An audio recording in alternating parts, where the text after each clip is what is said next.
नमस्कार, मी सारिका आणि एस ज्योतिष कट्टा या माझ्या चॅनलवर सगळ्यांचे सहर्ष स्वागत आहे।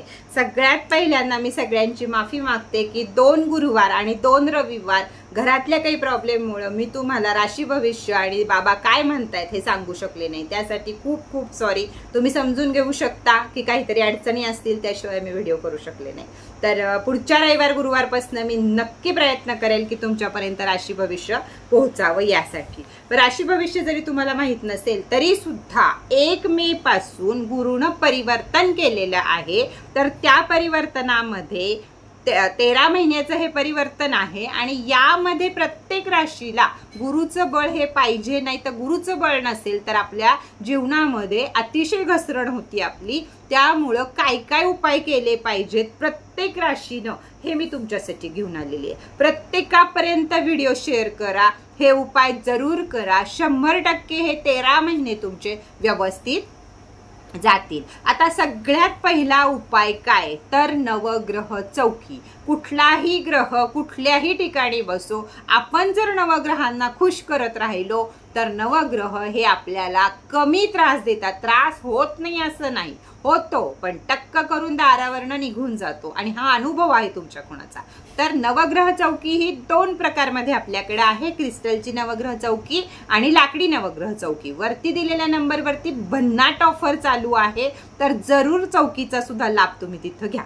तर चला आता मी तुम्हाला सांगते की 12 राशींनी 13 महिने काय उपाय करत राहावे, कुठं सतर्क राहावं या गोष्टी तुम्ही लक्षात घ्या। तर सगळ्यात पहिली रास ही मेष रास। तर मेष राशीला अतिशय सतर्क राहण्याची गरज आहे।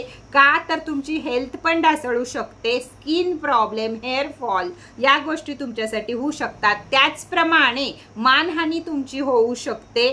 तर तुम्हाला काय उपाय केला पाहिजे या 13 महिन्यासाठी हे लक्षात घ्या। तर तुम्हाला जर शक्य असेल तर केसर दान करा। केसरामध्ये थोडंसं गंगाजल घालून केसराचा टिळक आपल्या दोन्ही भुवयांच्या मध्ये कायमस्वरूपी लावा 13 महिन्यासाठी। तुम्ही स्त्री असो, तुम्ही पुरुष असो, तुम्ही छोटी मुलं असो, कोणी असो, तर ते करत राहा। आणि हा उपाय जर तुम्हाला शक्य असेल तर 13 महिने 13 महादेवांच्या देवळामध्ये जाऊन जो समोर नंदी बसलेला असतो त्याच्या गळ्यामध्ये तुमच्या ऐपतीप्रमाणे घंटी बांधून या। घंटी साध्या दोऱ्यांमध्ये बांधली तरी चालेल, पण 13 नंदींना घंटी बांधली गेली पाहिजे हे लक्षात घ्या। हा तुमच्यासाठी उपाय आहे। त्यावेळी तुम्हाला या गोष्टी घडणार नाहीत। नाही तर आत्ताच्या सूर्याच्या काळामध्ये आणि सगळ्या राशींनी सूर्याला जल द्यायचं आहे। तर सूर्याच्या काळामध्ये सूर्य जेव्हा राशी परिवर्तन करतो या काळामध्ये जर स्किन प्रॉब्लेम काही झाले तर ते लवकर बरे होत नाहीत, म्हणून त्या आधीच उपाय आपण करून रिकामं व्हायचं। थोडक्यात असताना डॉक्टरांना दाखवायचं। तर पुढची रास आहे वृषभ रास। तर वृषभ राशीनं काय करायचं आहे तर गुरुवारी राम मंदिरामध्ये, विष्णू मंदिरामध्ये, विठ्ठल मंदिरामध्ये जे तुम्हाला शक्य असेल, विष्णूच्या रूपांमध्ये जे जे हे येतात, देव येतात, डॉक्टर म्हणत होते मी, देव येतात, त्या सगळ्यांच्या पैकी कोणत्याही ह्याच्यामध्ये जाऊन गुळ आणि चणे हे प्रत्येक गुरुवारी द्यायचे आहेत। 13 महिने कुणीही वृषभ राशीच्या लोकांनी पितळेच्या भांड्यामध्ये जेवायचं नाही, तांब्याच्या भांड्यामध्ये जेवायचं नाही, तांब्याच्या भांड्यातलं पाणी प्यायचं नाही, पितळी भांड्यातलं पाणी प्यायचं नाही। हे वृषभ राशीनं कडक नियम पाळणं अतिशय गरजेचं आहे। त्याच वेळी तुमचा गुरु मजबूत राहील। राशीवर परिवर्तन केलेला सूर्य तुम्हाला जास्त त्रास देणार नाही। तिसरी रास आहे मिथुन रास। तर मिथुन राशीनं गुरुवारी हरभऱ्याची डाळ रात्री थोडीशी 5 बोटात बसेल एवढी डाळ रात्री भिजवावी आणि सकाळी केळीच्या झाडाला अर्पण करावी आणि विष्णूला दूध आणि केशर याचा अभिषेक करावा। घरात तुमची छोट्या बाळकृष्णाची मूर्ती असो, बालाजीची मूर्ती असो, काही जे असेल त्यांना दूध आणि केशरानं प्रत्येक गुरुवारी 13 महिने अभिषेक करा। अडचणी येतील, सुटकं येतील ते सोडून द्या।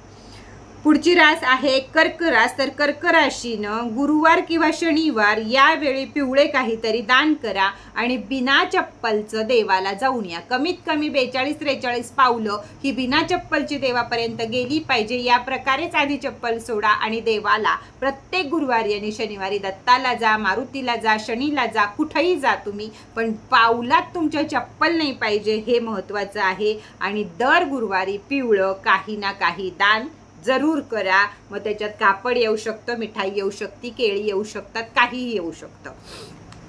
पुढची रास आहे सिंह रास. तर सिंह राशीला स्वतःसाठी केशर घालून पाणी रोजच्या रोज सूर्याला देणं अतिशय गरजेचं आहे. आता रोज केशर घालून पाणी तुम्हाला सूर्याला देता येत नसेल तर थोडीशी चिमटभर हळद घालून सूर्याला पाणी रोजच्या रोज द्या.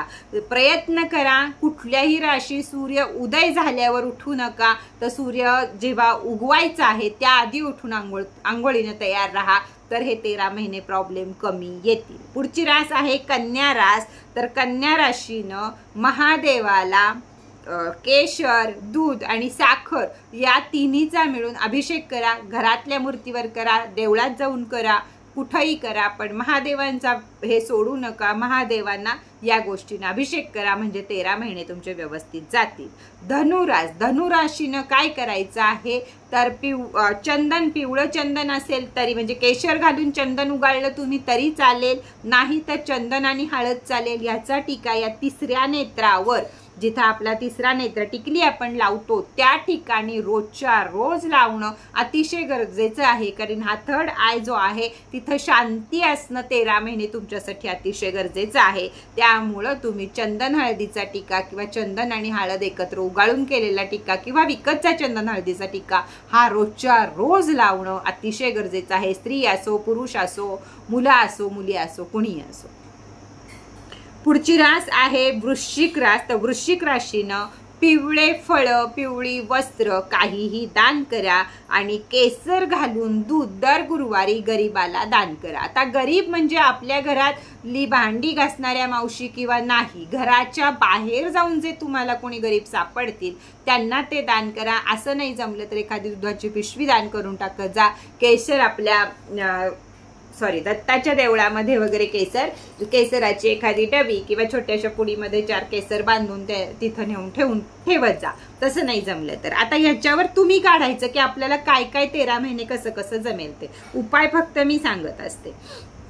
पुढची रास तूळ रास. तर तूळ राशीनं हरभरा डाळ आणि गुळ दत्त मंदिरामध्ये दर गुरुवारी नेऊन ठेवायची आहे. तुम्ही तुमच्या ऐपतीने किती ठेवा, अगदी अर्धी वाटीने एवढूसा गुळाचा खडा ठेवला तरी चालेल. त्याच्या मागची भावना, त्याच्या मागची श्रद्धा ही महत्वाची आहे. प्रत्येक राशीनं आपला ग्रह नीट राहावा यासाठी प्रार्थना करायची, सर्व ग्रह नीट राहावेत म्हणून आणि त्याची फळं आपल्याला चांगली मिळावीत म्हणून, आणि त्यासाठी गरजेची आहे नवग्रह चौकी.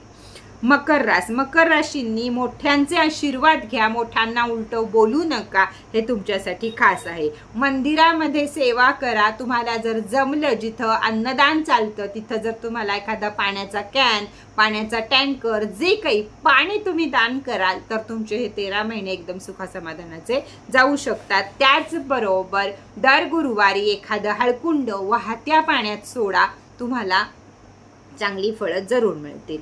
पुढची रास आहे कुंभ रास. तर कुंभ राशीला या काळामध्ये, या 13 महिन्यामध्ये नजर, तंत्र, मंत्र या विद्यांचा वापर तुमच्यावर होऊ शकतो. त्यामुळं तुमची भांडणं, चिडचिड, कामधंद्यात कमतरता अशा अनेक गोष्टी घडू शकतात. त्यात आपल्याला शनीची 7.5 चालू आहे.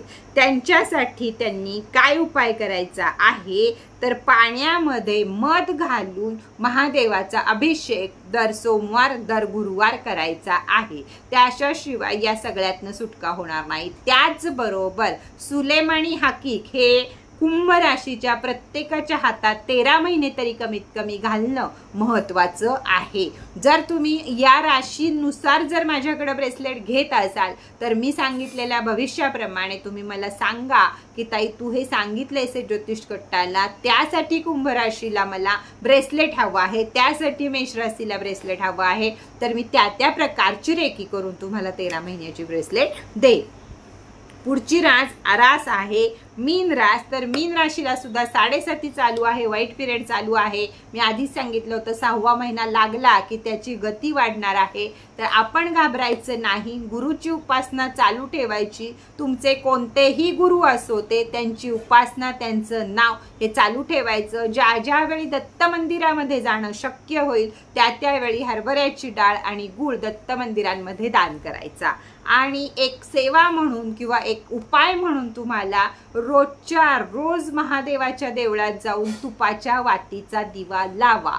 जर तुम्हाला रोज नाही जमलं तर संकल्पयुक्त 43 दिवस महादेवाला जाईल, गोड पाणी घालेल आणि तुपाचा दिवा लावेल हा संकल्प करा। पिरियड आलं सुतक आलं सोडून द्या, पुढचे दिवस परत करा, नाहीतर 13 महिने करा, म्हणजे हा शनीचा गुरुचा सगळ्यांचा त्रास आपल्या मागचा कमी होईल। आणि सगळ्यात महत्त्वाचं आहे श्रद्धा आणि सबुरी। श्रद्धेनं जर नवग्रह चौकीची पूजा केली, श्रद्धेनं जर हे सगळे उपाय केले तर आपल्याला कोणत्याही वाईट गोष्टीला तोंड द्यावं लागणार नाही हे मी म्हणतच नाही, पण अगदी थोड्याशा स्वरूपात, कारण त्यावेळी तुमची पुण्याई तुमच्या पाठीशी असेल, तुमचे ग्रह तुमच्या पाठीशी असतील आणि ते त्या अडचणीमधनं तुम्हाला काढून घेतील। तर चला आजचा व्हिडिओ इथंच बास करूया, परत भेटूया नवीन माहिती बरोबर, नवीन व्हिडिओ बरोबर। तोपर्यंत ओम साईराम।